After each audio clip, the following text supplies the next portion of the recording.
नमस्कार, मैं हूं श्वेता सिंह और आप देख रहे हैं आज तक।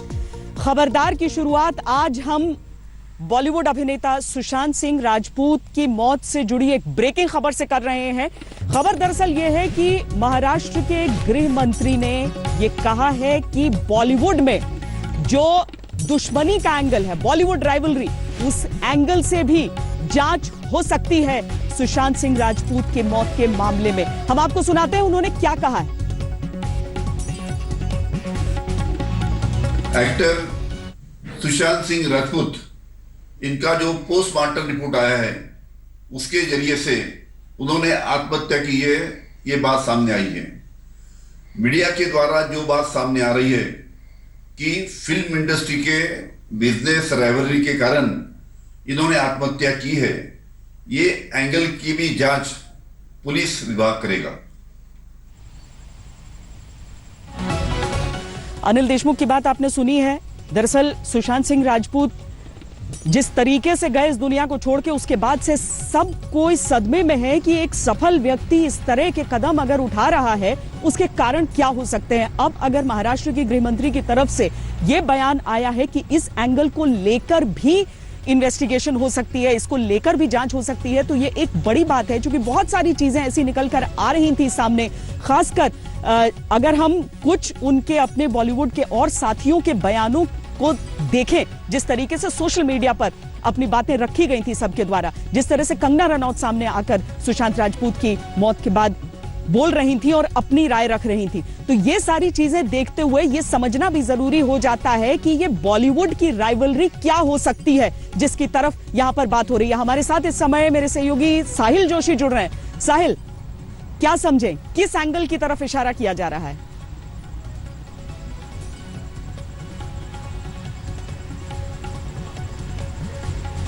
देखिए, अभी ये बयान आया है अनिल देशमुख का, गृह मंत्री महाराष्ट्र के हैं। उन्होंने ये बयान किस आधार पे दिया है वो तो कहना काफी मुश्किल है। हालांकि वो उसमें खुद ही मेंशन कर रहे हैं कि जो मीडिया में रिपोर्ट्स आ रही थी अलग अलग कि कहीं ना कहीं बॉलीवुड राइवलरी उसके लिए रिस्पॉन्सिबल तो नहीं है, तो इसकी भी जांच की जाएगी। हालांकि एक बात उन्होंने साफ कर दी है कि ये आत्महत्या है, ये बात तो पुलिस की जांच में साफ निकल कर सामने आ रहा है, लेकिन इसके पीछे कारण क्या है उसका अभी इन्वेस्टिगेट किया जाएगा। अब तक मुंबई पुलिस ने 6 लोगों के बयान दर्ज किए हुए हैं। उसमें उनके जो पर्सनल असिस्टेंट है, जो उनके घर पे काम करते थे, उनका बयान रजिस्टर किया गया है। उनकी बहन जो है उनका बयान रजिस्टर किया गया है। उसके साथ साथ जो उनके दोस्त है महेश शेट्टी, उनका भी बयान उसपे रजिस्टर किया गया है, जो उस वक्त घर पे मौजूद थे। तो इन सारे लोगों का बयान अब तक पुलिस ने रजिस्टर किया है। उनके कुछ और दोस्तों का बयान पुलिस दर्ज कराएगी और उसके बाद कोई कंक्लूजन पे पहुंच पाएंगे। लेकिन इस बीच मीडिया में आज दिन भर जिस तरीके से सोशल मीडिया में खास करके अलग अलग तरीके की बातें जो बॉलीवुड में आपसी राइवलरी को लेकर, बॉलीवुड में क्या उनको कुछ दबाया गया, कंगना रनावत का बयान अभी शाम को आया था, तो इस तरीके के तमाम बयान, तमाम बातें सोशल मीडिया पर जो चल रही थी, वो मद्देनजर रखते हुए अब महाराष्ट्र सरकार, होम डिपार्टमेंट कह रही है कि पुलिस उसकी भी जांच करेगी और इसी बात को लेकर अनिल देशमुख का यह बयान सामने आया है, ताकि कोई संशय न रह जाए। बहुत शुक्रिया साहिल जोशी इस पूरी जानकारी के लिए। हम एक बार फिर आप सबको अनिल देशमुख का वो बयान सुनाते हैं कि जांच होनी चाहिए इस एंगल को लेकर भी। सुनिए। एक्टर सुशांत सिंह राजपूत, इनका जो पोस्टमार्टम रिपोर्ट आया है उसके जरिए से उन्होंने आत्महत्या की है, ये बात सामने आई है। मीडिया के द्वारा जो बात सामने आ रही है कि फिल्म इंडस्ट्री के बिजनेस राइवलरी के कारण इन्होंने आत्महत्या की है, ये एंगल की भी जांच पुलिस विभाग करेगा। तो उन्होंने सीधे तौर पर यही कहा है कि जो बॉलीवुड में आपसी रंजिश की खबरें होती हैं, उस कोण को भी छोड़ा नहीं जाएगा। सीधे सरल क्या ये एक तरह से समझा जाए तो डिप्रेशन के कारण सुसाइड था या फिर इसका कारण कोई और था, ये सारी चीजें दरअसल सारे लोग जानना चाहते हैं। सुशांत सिंह राजपूत का आज अंतिम संस्कार था। कोई सोच नहीं सकता कि 34 साल का एक ऐसा हीरो जिसने सारे रंग बिखेरे हों अब तक सिनेमा के पर्दे पर, एक छोटे से करियर में ही सही, लेकिन क्यों वो इस तरह का कोई फैसला ले सकता है। उनके अपने जो दोस्त हैं वो सोच रहे हैं कि काश समय रहते हमने पूछ लिया होता उनसे कि वो कैसा महसूस कर रहे हैं। ये सारी जो चीजें हैं आज उनके सभी दोस्तों को, उनके सभी चाहने वालों को मथ रही हैं।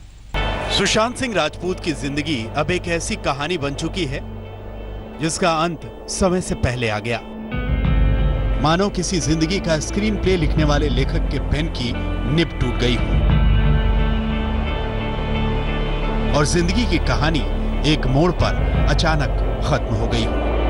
आज सुशांत सिंह राजपूत का पार्थिव शरीर जब मुंबई के विले पार्ले श्मशान घाट पर लाया गया तो आसमान भी बरस रहा था। डिप्रेशन ने एक परिवार को जिंदगी भर की टीस दे दी। यह सिर्फ सुशांत की मौत नहीं है, ये उन उम्मीदों और सपनों की मौत है जो सुशांत ने और उसके परिवार के हर सदस्य ने देखे थे। सबसे बड़ा सवाल यह है कि सुशांत ने आखिर खुदकुशी क्यों की। सुशांत की बहन ने पुलिस को जो बयान दिया है उसके मुताबिक 6 महीने से सुशांत का डिप्रेशन का इलाज चल रहा था। सुशांत को पैसे की कोई तंगी नहीं थी। सुशांत पिछले हफ्ते ठीक महसूस नहीं कर रहे थे। इस दौरान भी सुशांत सामान्य व्यवहार कर रहे थे। बहन को नहीं मालूम था कि सुशांत इतना बड़ा कदम उठा लेंगे। इतना बेहतरीन कलाकार और इतनी स्ट्रगल से सेल्फ मेड मैन एक इतना बड़ा कदम उठा लेते हैं ये बच्चे, और ये तो चले जाते हैं पीछे, हमको रुला के चले जाते हैं। इनको ये समझ में नहीं आता कि ये कदम उठाने से उनके जाने के बाद परिवार पे क्या गुजरेगा, इंडस्ट्री में क्या गुजरेगा, उनके फैंस पे क्या गुजरेगा। 34 साल की उम्र में ऐसा हो जाना, ये तो सोच भी नहीं सकता आदमी। देखिए हम तो अभी भी कहाँ पर हैं कि इतने कम उम्र में चले जाना मतलब बहुत ही दुर्भाग्य है। मतलब हम सब लोगों के भी ये दुर्भाग्य है कि क्या होनहार आदमी था, क्या टैलेंट थी और क्या अपने बलबूते पे और क्या कॉन्फिडेंस के साथ हिला के आया था। सूत्रों के मुताबिक सुशांत ने पिछले कुछ दिनों से दवा लेनी बंद कर दी थी। अब पुलिस सुशांत की खुदकुशी की वजह जानने के लिए उनके कुछ दोस्तों से भी पूछताछ करने वाली है। खबरों के मुताबिक सुशांत ने खुदकुशी के कुछ घंटे पहले रिया चक्रवर्ती से फोन पर बातचीत की थी। ऐसे में रिया से पूछताछ हो सकती है और ये पूछा जा सकता है कि सुशांत से रिया की क्या बातें हुई थी। पुलिस सुशांत के उस दोस्त से पूछताछ करेगी जिसे सुशांत ने आखिरी बार फोन किया था, लेकिन उस दोस्त से बात नहीं हो पाई थी। कुछ और दोस्तों से भी पूछताछ हो सकती है। पुलिस सुशांत के फोन रिकॉर्ड्स भी खंगालने वाली है। इस फोन का पासवर्ड सुशांत के मैनेजर को भी पता था। सुशांत के कई रिश्तेदार ये मानने को तैयार नहीं है कि वो आत्महत्या जैसा कदम भी उठा सकता है। सुशांत एक छोटे से शहर का लड़का था जो जिंदगी की सर्द सच्चाइयों से लड़ रहा था। सुशांत ने आगे बढ़ने के लिए जी जान लगा दी थी। वो बॉलीवुड का बड़ा स्टार बनना चाहता था। फिल्मी दुनिया की चमक दमक के बीच उसने अपने सपनों से भरा हुआ आसमान बना लिया था।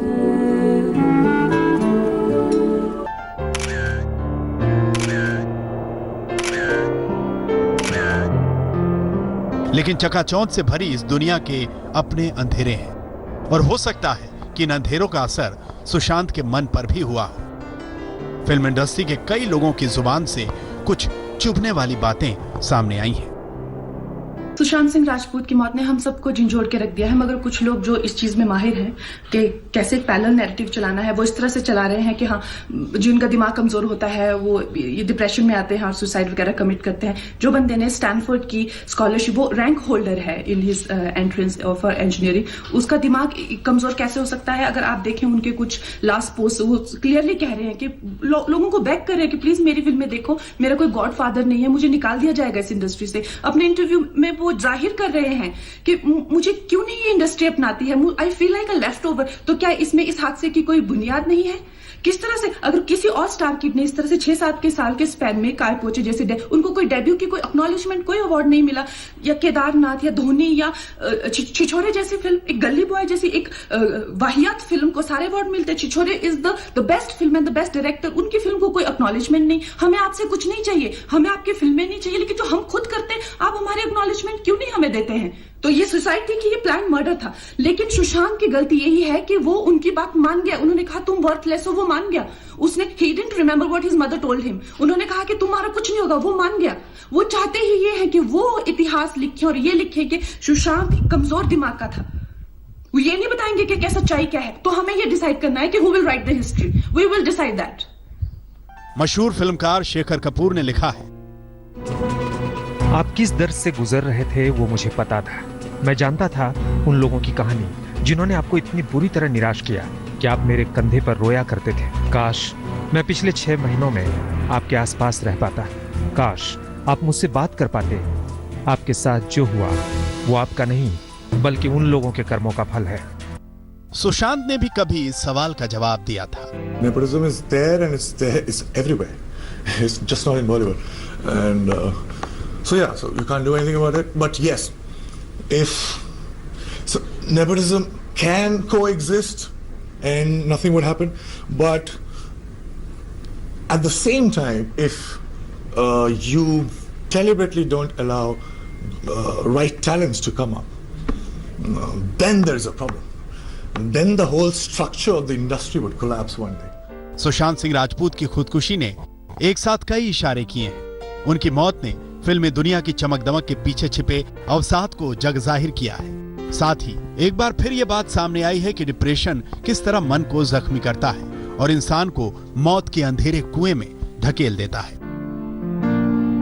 बहुत जरूरी है सबको समझना कि मेंटल डिसऑर्डर्स या साइकेट्रिक इलनेसेस बहुत बढ़ती जा रही हैं और इसके लिए सबसे ज्यादा जरूरी है प्रिवेंशन हम कर सकते हैं अगर हमें खुद को पता हो कि क्या लक्षण है। तो कोई भी व्यक्ति जब आपको लगता है अपने बिहेवियर से अलग हट रहा है या विड्रॉ कर रहा है या आपको लगता है कि उसका जो बात करने का लहजा वो बदल गया है या आपको लगता है कि उसका वो जो लैक ऑफ इंटरेस्ट लाइफ में आ रहा है वो उसकी नॉर्मल नेचर का पार्ट नहीं है, वो दर्शाता है डिप्रेशन।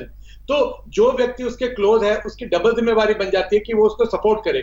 तो इस तरह के सुसाइड्स इतनी इंपॉर्टेंट लाइफ को लूज करना, उसको आगे फ्यूचर में ना हो या और लोग ना आए, उसके लिए बहुत जरूरी है कि मेंटल हेल्थ को टॉप प्रायोरिटी मानी जाए। सुशांत सिंह राजपूत 34 साल की उम्र में अपनी जिंदगी को खत्म करके चले गए, पंचतत्व में विलीन हो गए। लेकिन ये आत्महत्या गहरे निशान छोड़कर गई है। जरा उस पिता के बारे में सोचिए जिसका इकलौता और काबिल बेटा चला गया।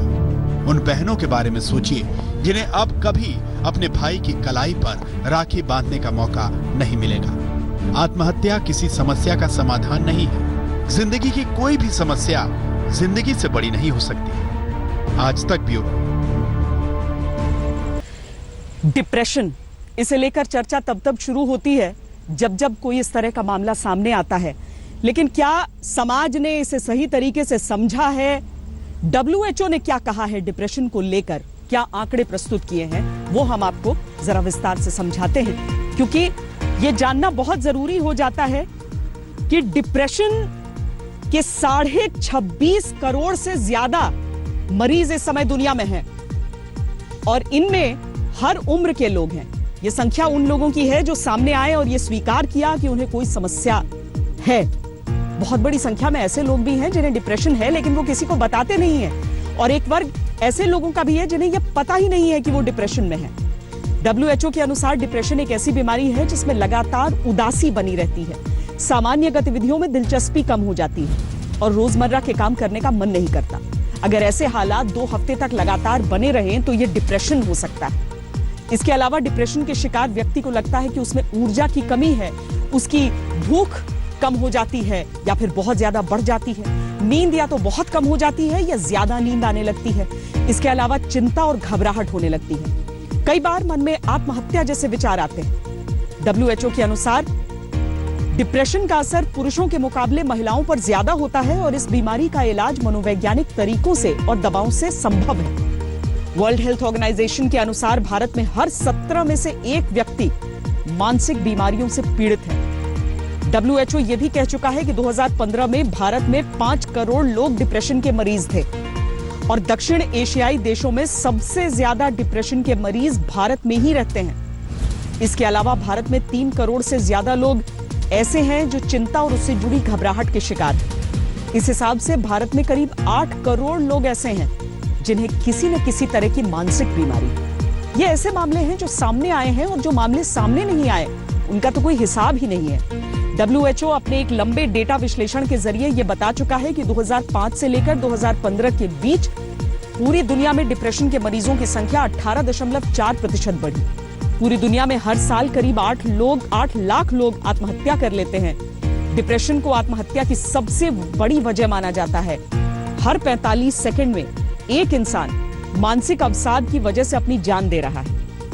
इस हिसाब से तो डिप्रेशन भी किसी महामारी से कम नहीं है और ये तो आसानी से पकड़ में भी नहीं आती। WHO के अनुसार 15 से 29 साल के लोगों के बीच आत्महत्या को मौत की दूसरी सबसे बड़ी वजह माना जा रहा है। WHO का मानना है कि भारत उन देशों में शामिल है जहां हर 10,000 लोगों पर आत्महत्या की दर बहुत अधिक है और खुदकुशी करने वाले लोगों में सबसे ज्यादा संख्या युवाओं की है। मानसिक बीमारियों का सबसे ज्यादा असर कम और मध्यम आय वाले देशों पर होता है। भारत भी इस वर्ग के देशों में आता है और इस वर्ग के देशों में 76% लोगों को अपनी मानसिक बीमारियों का इलाज नहीं मिलता। ये बात भारत के लिए चिंताजनक है। मशहूर मेडिकल जर्नल द लैंसेट ने कुछ साल पहले अनुमान लगाया था कि भारत में 2020 तक हर 5 में से 1 व्यक्ति मानसिक बीमारी का शिकार होगा। अब हम 2020 में हैं और जब गहराई से छानबीन की जाएगी तो शायद ये बात सही भी निकले। भारत में मानसिक समस्याओं के बारे में बात करने में लोगों को संकोच महसूस होती है, शर्म लगती है। उन्हें लगता है कि लोग उन्हें पागल समझेंगे, उनका मजाक उड़ाएंगे। इस संकोच की वजह से लोग धीरे धीरे अपने आसपास के लोगों से बात करना बंद कर देते हैं और ये बहुत खतरनाक और जानलेवा साबित होता है। भारतीय परिवारों में लोग अक्सर अपनी मानसिक परेशानियों को दूसरों के साथ नहीं बांटते हैं और इसी वजह से यहाँ मानसिक परेशानियों के ज्यादातर मामले डॉक्टरों तक पहुंचते ही नहीं। मन को आत्मनिर्भर बनाने और मन की समस्याओं पर विजय पाने का एक ही तरीका है और वो है संवाद। आत्महत्या के फैसले से पहले किसी अपने के साथ किया हुआ एक संवाद शायद सुशांत सिंह राजपूत को भी आज बचा सकता था।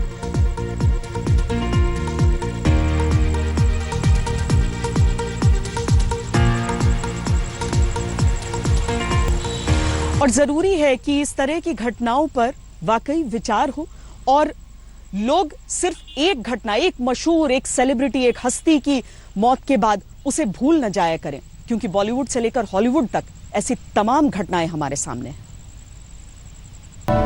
अभिनेता सुशांत सिंह राजपूत ने मुंबई के बांद्रा में अपने अपार्टमेंट में फांसी लगाकर आत्महत्या कर ली और 34 साल के इस जीवंत युवा के तमाम सपनों का दम घुट गया।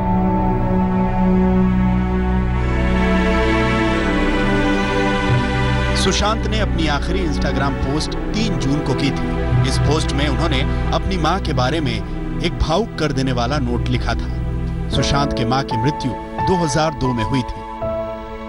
सुशांत ने ब्लैक एंड व्हाइट तस्वीर पर कैप्शन लिखा, हमारा धुंधला कल आंसुओं से भाप बनकर उड़ रहा है, कभी ना खत्म होने वाले सपनों से मुस्कान की रेखा खींच रही है और जिंदगी इन दोनों के बीच सौदा कर रही है।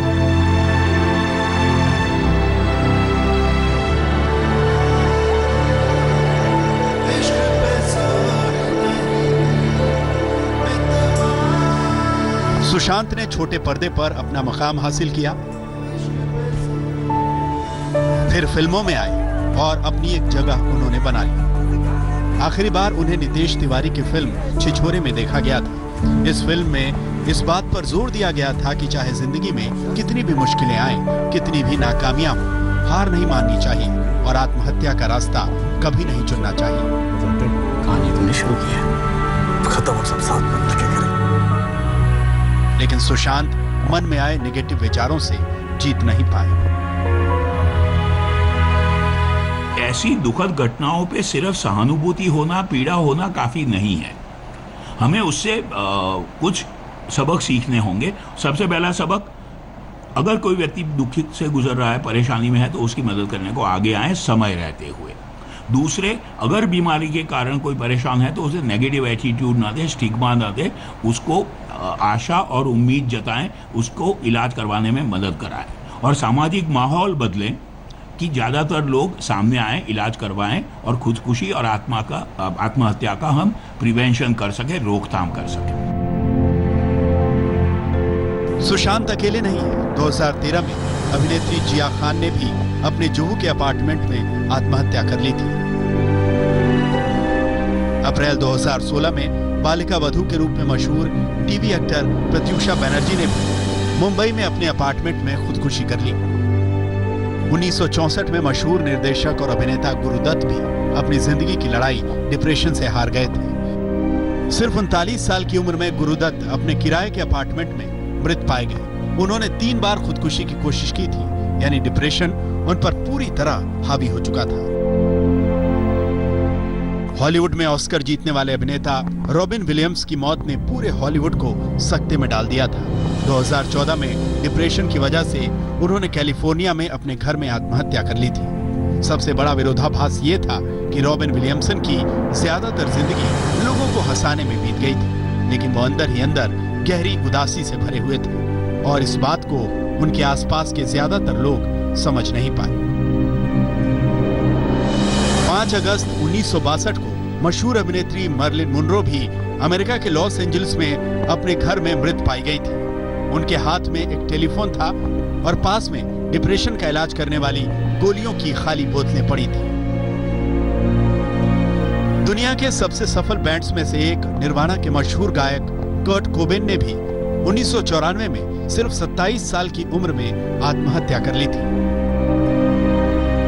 सेलिब्रिटीज द्वारा इस तरह की जिंदगी खत्म करने की घटनाएं पूरी दुनिया को गहरे झटके देती आई हैं और इन घटनाओं की वजह अक्सर डिप्रेशन ही होता है। दुनिया के करोड़ों लोग इस समय भी डिप्रेशन की गिरफ्त में हैं और एक ऐसा कंधा ढूंढ रहे हैं जिन पर सिर रखकर वो रो सकें, अपनी बात उनसे कह सकें और अपने दिल का बोझ बांटकर कम कर सकें। आज तक ब्यूरो।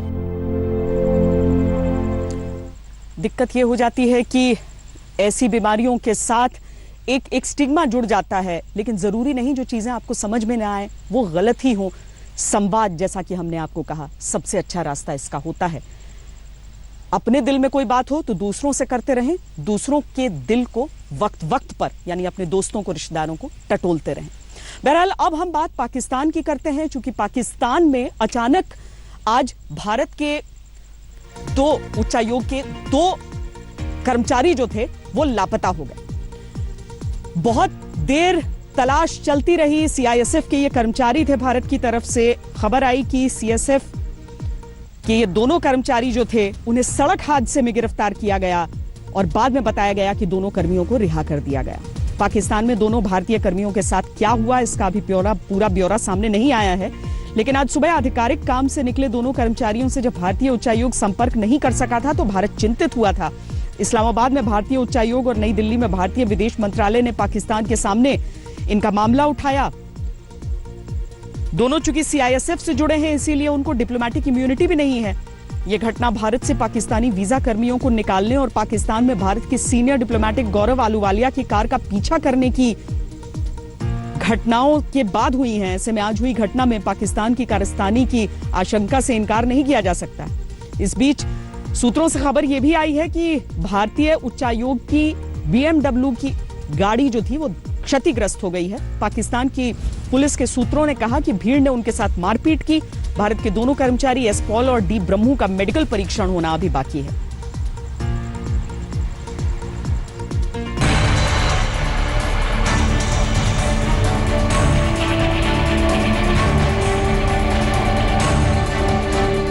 इस्लामाबाद में भारत के उप उच्चायुक्त गौरव आहलूवालिया की कार का पीछा करने वाली ये तस्वीरें अभी ज़हन से उतरी भी नहीं है कि पाकिस्तान में भारतीय उच्चायोग के 2 सदस्यों के साथ पाकिस्तानी बदनीयती का संदेह उठ खड़ा हुआ है। हुआ यूं कि सोमवार की सुबह से ही आधिकारिक ड्यूटी पर निकले भारतीय मिशन के 2 कर्मचारियों के लापता होने की खबर आई। भारतीय मिशन ने अपने दोनों कर्मियों से संपर्क करने की कोशिश की, लेकिन उनसे संपर्क नहीं हो सका।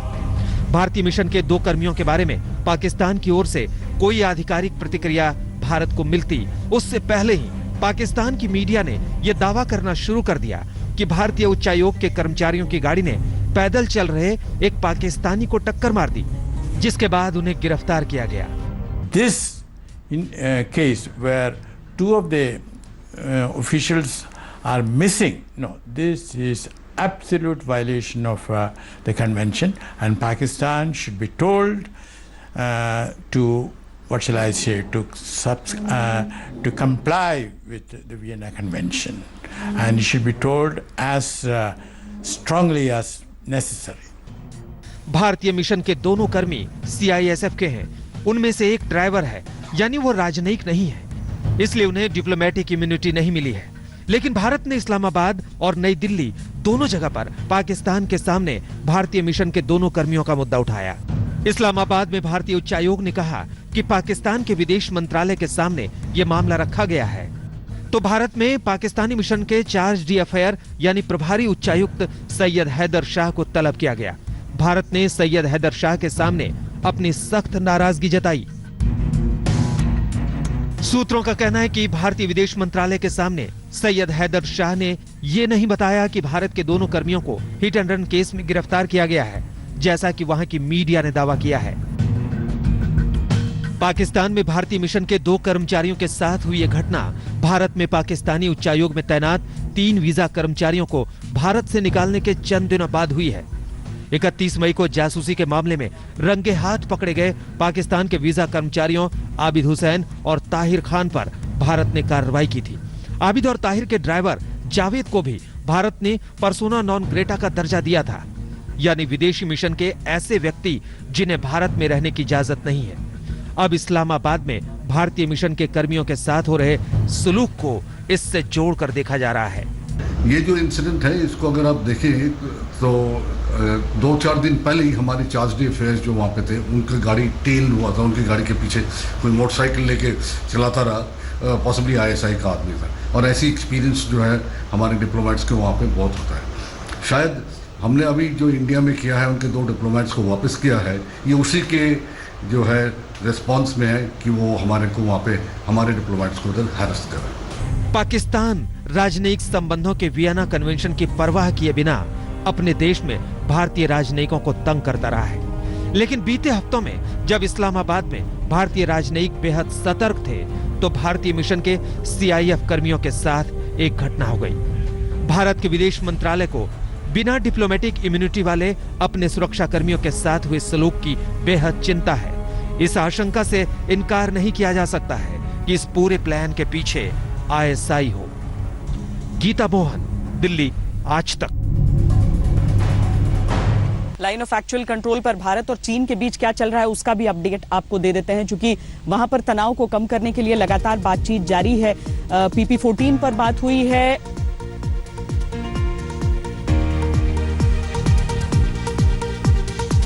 ये बातचीत हुई है ब्रिगेड कमांडर और CO के स्तर पर। गलवान घाटी में दोनों सेनाओं ने डिसएंगेज किया है, वहां पर तनाव घटा है, लेकिन पेंगोंग सो इलाके में अभी भी तनाव बरकरार है।